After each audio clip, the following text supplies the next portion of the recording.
Harry Potter and the Sorcerer's Stone by JK Rowling. Chapter 1. The Boy Who Lived. Mr. and Mrs. Dursley of No. 4 Privet Drive were proud to say that they were perfectly normal, thank you very much.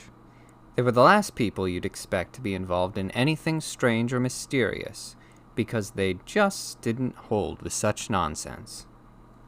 Mr. Dursley was the director of a firm called Grunnings, which made drills. He was a big, beefy man with hardly any neck, although he did have a very large mustache. Mrs. Dursley was thin and blonde, and had nearly twice the usual amount of neck, which came in very useful as she spent so much of her time craning over garden fences, spying on the neighbors. The Dursleys had a small son called Dudley, and in their opinion, there was no finer boy anywhere.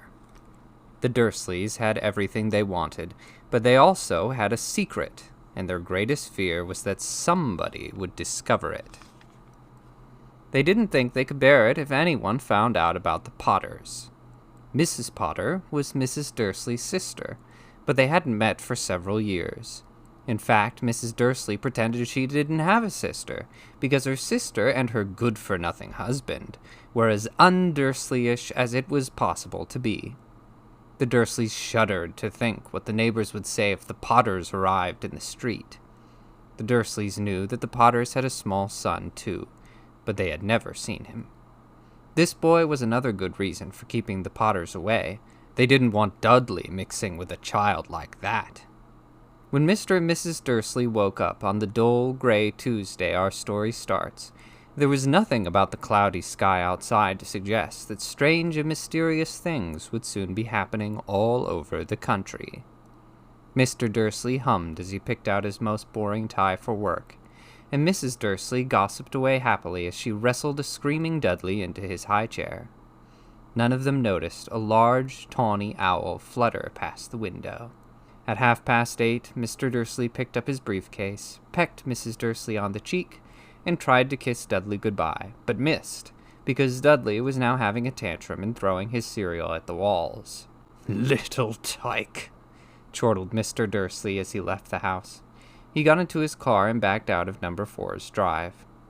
It was on the corner of the street that he noticed the first sign of something peculiar: a cat reading a map. For a second, Mr. Dursley didn't realize what he had seen. Then he jerked his head around to look again. There was a tabby cat standing on the corner of Privet Drive, but there wasn't a map in sight. What could he have been thinking of? It must have been a trick of the light. Mr. Dursley blinked and stared at the cat. It stared back. As Mr. Dursley drove around the corner and up the road, he watched the cat in his mirror. It was now reading the sign that said Privet Drive. No, looking at the sign. Cats couldn't read maps or signs. Mr. Dursley gave himself a little shake and put the cat out of his mind. As he drove toward town, he thought of nothing except a large order of drills he was hoping to get that day. But on the edge of town, drills were driven out of his mind by something else. As he sat in the usual morning traffic jam, he couldn't help noticing that there seemed to be a lot of strangely dressed people about. People in cloaks. Mr. Dursley couldn't bear people who dressed in funny clothes, the get-ups you saw on young people. He supposed this was some stupid new fashion. He drummed his fingers on the steering wheel, and his eyes fell on a huddle of these weirdos standing quite close by. They were whispering excitedly together. Mr. Dursley was enraged to see that a couple of them weren't young at all. Why, that man had to be older than he was, and wearing an emerald green cloak. The nerve of him. But then it struck Mr. Dursley that this was probably some silly stunt. These people were obviously collecting for something. Yes, that would be it. The traffic moved on, and a few minutes later, Mr. Dursley arrived in the Grunnings parking lot, his mind back on drills. Mr. Dursley always sat with his back to the window in his office on the 9th floor. If he hadn't, he might have found it hard to concentrate on drills that morning. He didn't see the owl swooping past in broad daylight, though people down in the street did. They pointed and gazed open-mouthed as owl after owl sped overhead. Most of them had never seen an owl, even at night time. Mr. Dursley, however, had a perfectly normal owl-free morning. He yelled at 5 different people. He made several important telephone calls and shouted a bit more. He was in a very good mood until lunchtime, when he thought he'd stretch his legs and walk across the road to buy himself a bun from the bakery. He'd forgotten all about the people in cloaks until he passed a group of them next to the baker's. He eyed them angrily as he passed. He didn't know why, but they made him uneasy. This bunch were whispering excitedly, too, and he couldn't see a single collecting tin. He was on his way back past them, clutching a large donut in a bag, that he caught a few words of what they were saying. "The Potters, that's right, that's what I heard." "Yes, their son Harry." Mr. Dursley stopped dead. Fear flooded him. He looked back at the whisperers as if he wanted to say something to them, but thought better of it. He dashed back across the road, hurried up to his office, snapped at his secretary not to disturb him, seized his telephone, and had almost finished dialing his home number when he changed his mind. He put the receiver back down and stroked his mustache, thinking. No, he was being stupid. Potter wasn't such an unusual name. He was sure there were lots of people called Potter who had a son called Harry. Come to think of it, he wasn't even sure his nephew was called Harry. He'd never even seen the boy. It might have been Harvey, or Harold. There was no point in worrying Mrs. Dursley. She always got so upset at any mention of her sister. He didn't blame her, if he'd had a sister like that. But all the same, those people in cloaks. He found it a lot harder to concentrate on drills that afternoon when he left the building at 5 o'clock.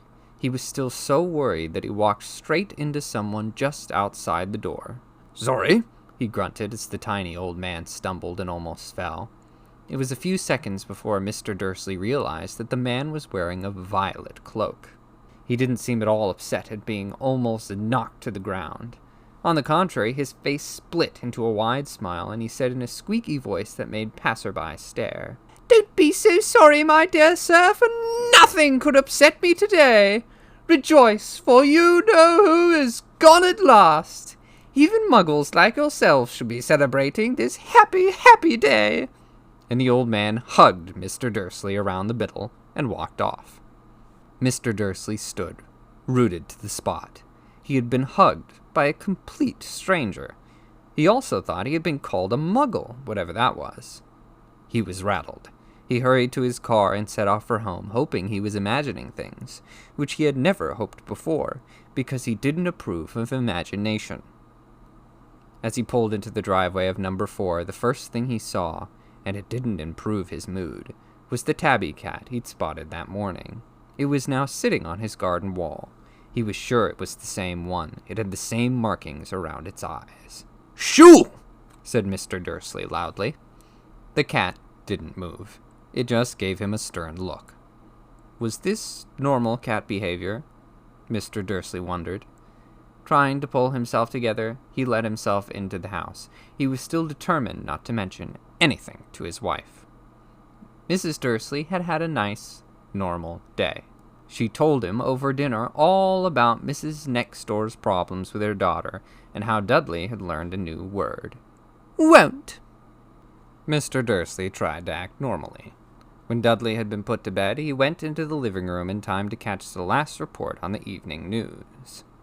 And finally, birdwatchers everywhere reported that the nation's owls have been behaving very unusually today. Although owls normally hunt at night and are hardly ever seen in daylight, there have been hundreds of sightings of these birds flying in every direction since sunrise. Experts are unable to explain why the owls have suddenly changed their sleeping pattern. The newscaster allowed himself a grin. Most mysterious. And now over to Jim McGuffin with the weather. Going to be any more showers of owls tonight, Jim? "Well, Ted," said the weatherman, "I don't know about that, but it's not only owls that have been acting oddly today. Viewers as far as Kent, Yorkshire, and Dundee have been phoning in to tell me that instead of the rain I promised yesterday, they've had a downpour of shooting stars. Perhaps people have been celebrating bonfire night early. It's not until next week, folks, but I can promise a wet night tonight." Mr. Dursley sat frozen in his armchair. Shooting stars all over Britain, owls flying by daylight. Mysterious people in cloaks all over the place, and a whisper about the Potters. Mrs. Dursley came into the living room carrying 2 cups of tea. It was no good. He'd have to say something to her. He cleared his throat nervously. Petunia, dear, you haven't heard from your sister lately, have you? As he had expected, Mrs. Dursley looked shocked and angry. After all, they normally pretended she didn't have a sister. No, she said sharply. Why? Funny stuff on the news, Mr. Dursley mumbled. Owls, shooting stars, and there are a lot of funny-looking people in town today. So? Snapped Mrs. Dursley. Well, I just thought maybe it was something to do with, her crowd. Mrs. Dursley sipped her tea through pursed lips. Mr. Dursley wondered whether he dared tell her he'd heard the name Potter. He decided he didn't dare. Instead, he said as casually as he could, Their son.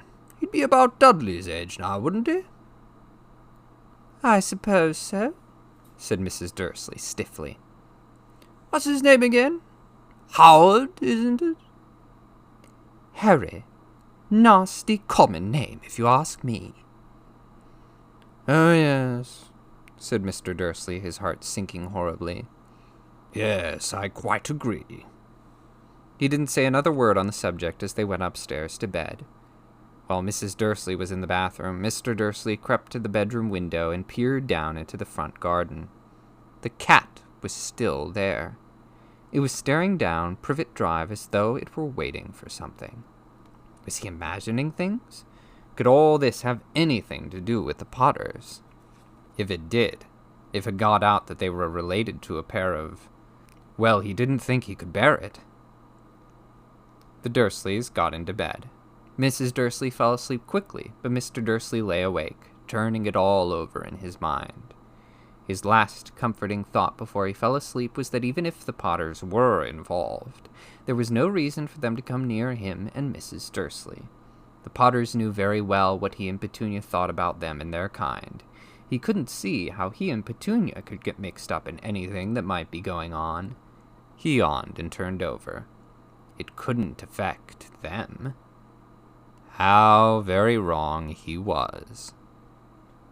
Mr. Dursley might have been drifting into an uneasy sleep, but the cat on the wall outside was showing no sign of sleepiness.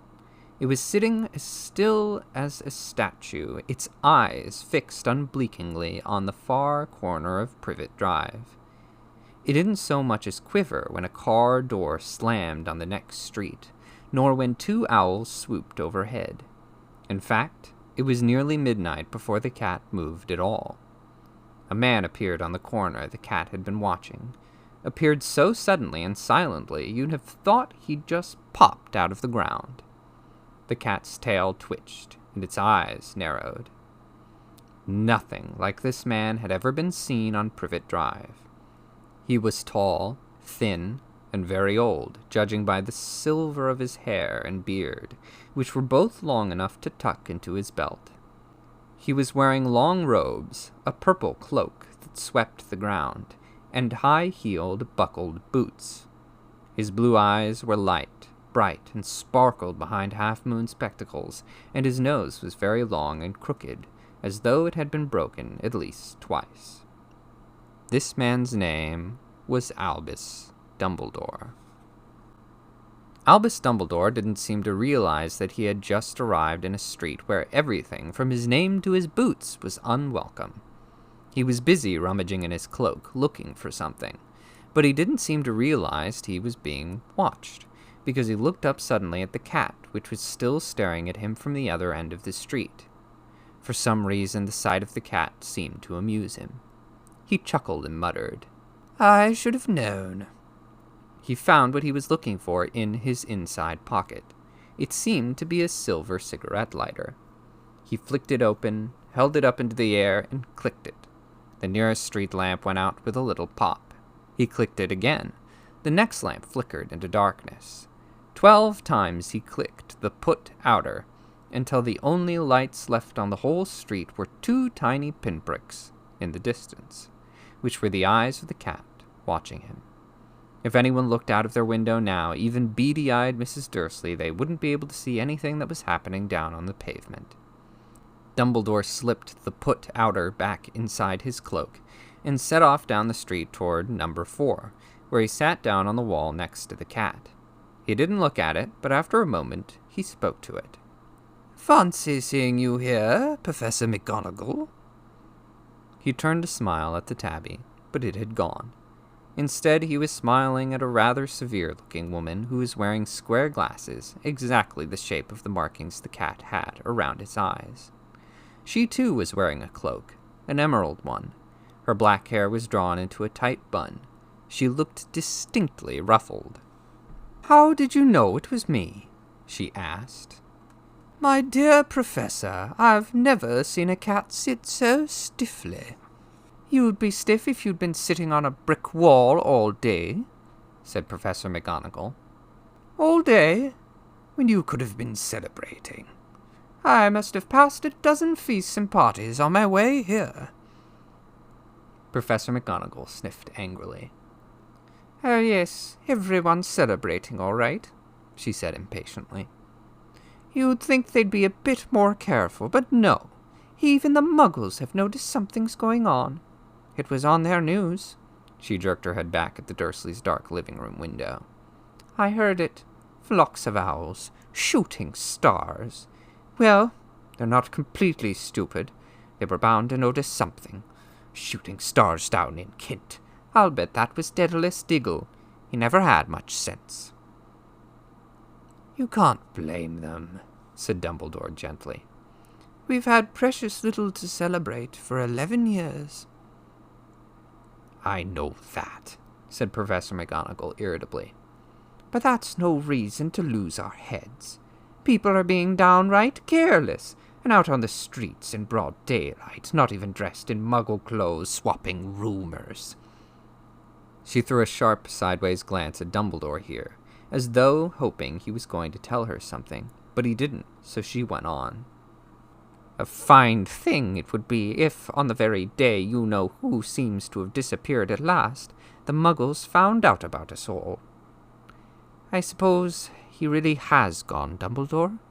"It certainly seems so," said Dumbledore. "We have so much to be thankful for. Would you care for a lemon drop?" "A what?" "A lemon drop. They're a kind of Muggle sweet I'm rather fond of." "No, thank you," said Professor McGonagall coldly, as though she didn't think it was the moment for lemon drops. "As I say, even if you know who has gone—" "My dear Professor, surely a sensible person like yourself can call him by his name. All this you-know-who nonsense. For 11 years I have been trying to persuade people to call him by his proper name. Voldemort." Professor McGonagall flinched, but Dumbledore, who was unsticking 2 lemon drops, seemed not to notice. "It all gets so confusing if we keep saying you-know-who. I have never seen any reason to be frightened of saying Voldemort's name." "I know you haven't," said Professor McGonagall, sounding half exasperated, half admiring. "But you're different. Everyone knows you're the only one you know—" "Oh, all right.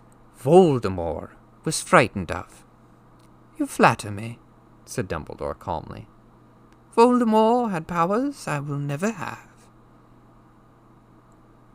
"Only because you're too, well, noble to use them." "It's lucky it's dark. I haven't blushed so much since Madame Pomfrey told me she liked my new earmuffs." Professor McGonagall shot a sharp look at Dumbledore and said, "The owls are nothing next to the rumors that are flying around. You know what everyone's saying. About why he's disappeared. About what finally stopped him."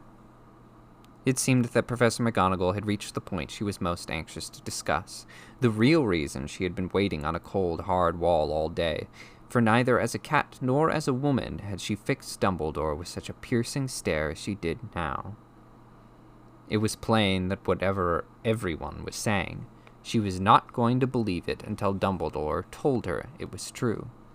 Dumbledore, however, was choosing another lemon drop and did not answer.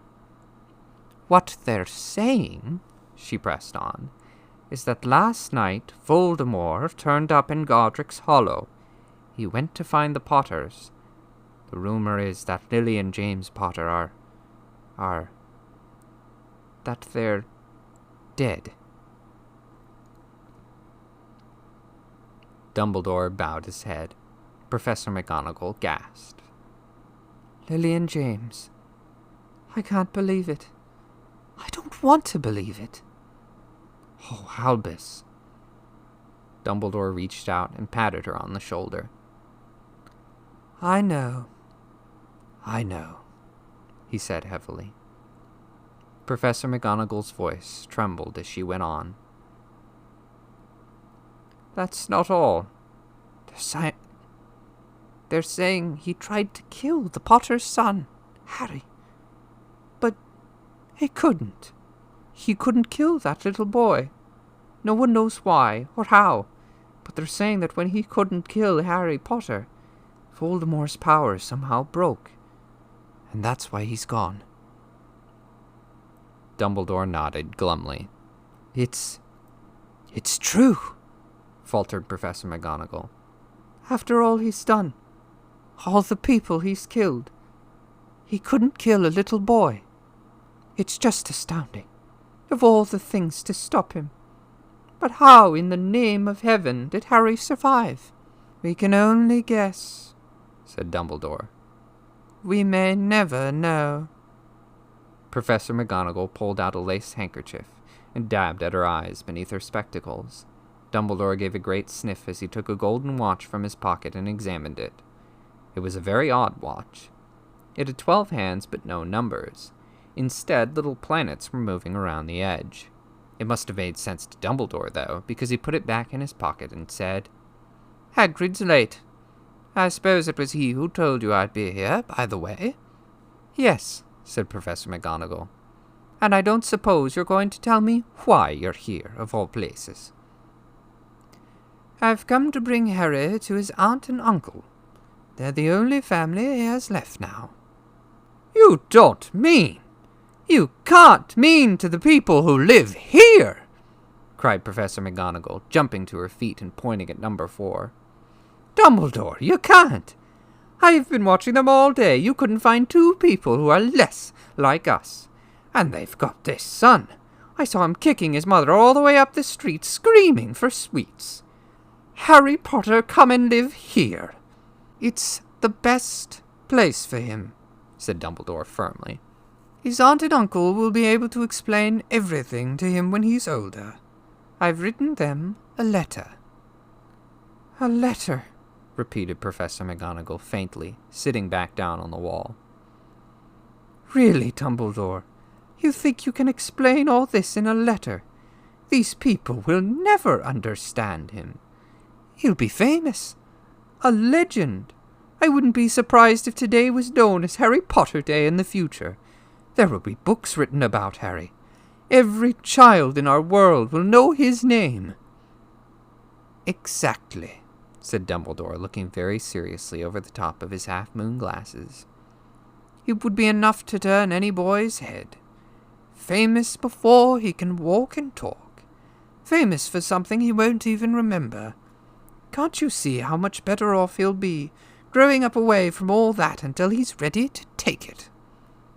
Professor McGonagall opened her mouth, changed her mind, swallowed, and then said, Yes, you're right, of course. But how is the boy getting here, Dumbledore?" She eyed his cloak suddenly, as though she thought he might be hiding Harry underneath it. "Hagrid's bringing him in." "You think it wise to trust Hagrid with something as important as this?" "I would trust Hagrid with my life," said Dumbledore. "I'm not saying his heart isn't in the right place," said Professor McGonagall grudgingly. "But you can't pretend he's not careless. He does tend to—" What was that? A low rumbling sound had broken the silence around them. It grew steadily louder as they looked up and down the street for some sign of a headlight.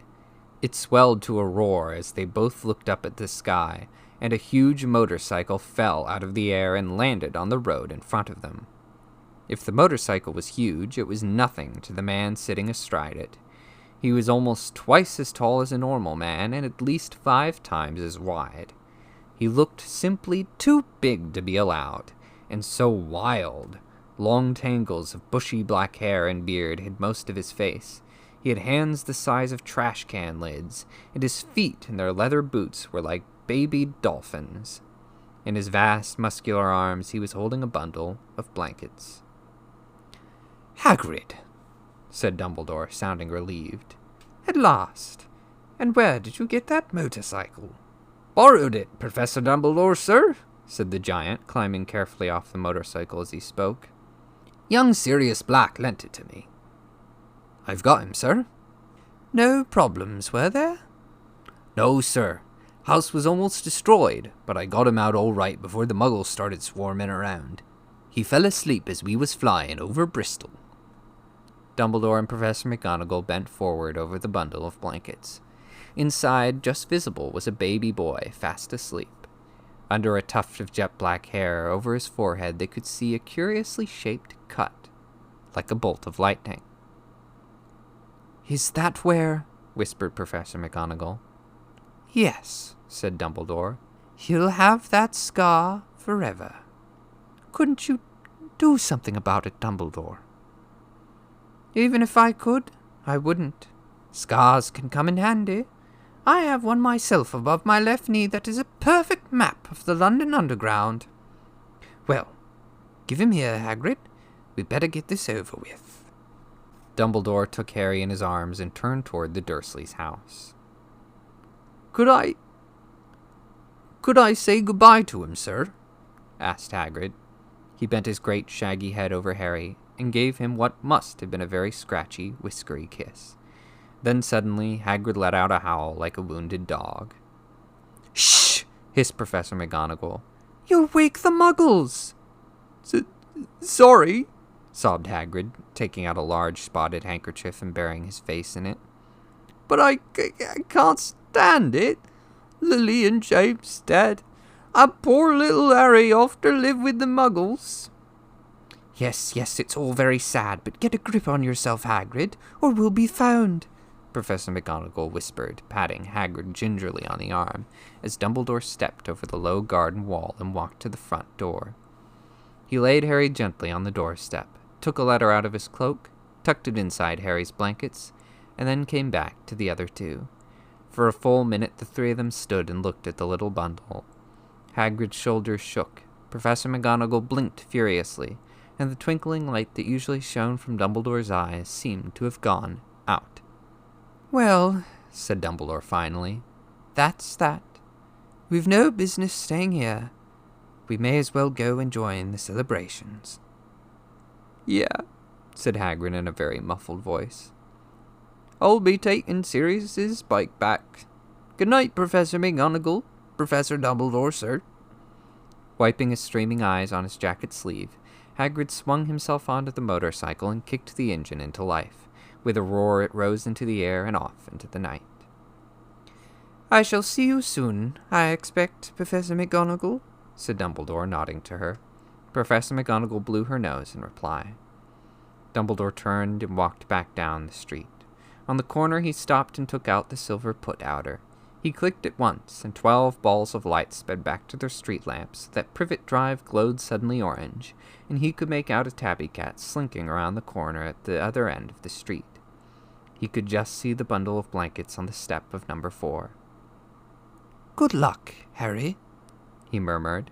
He turned on his heel, and with a swish of his cloak, he was gone. A breeze ruffled the neat hedges of Privet Drive, which lay silent and tidy under the inky sky, the very last place you would expect astonishing things to happen. Harry Potter rolled over inside his blankets without waking up. One small hand closed on the letter beside him, and he slept on, not knowing he was special, not knowing he was famous, not knowing he would be woken in a few hours' time by Mrs. Dursley's scream as she opened the front door to put out the milk bottles, nor that he would spend the next few weeks being prodded and pinched by his cousin Dudley. He couldn't know that at this very moment, people meeting in secret all over the country were holding up their glasses and saying in hushed voices, "To Harry Potter, the boy who lived."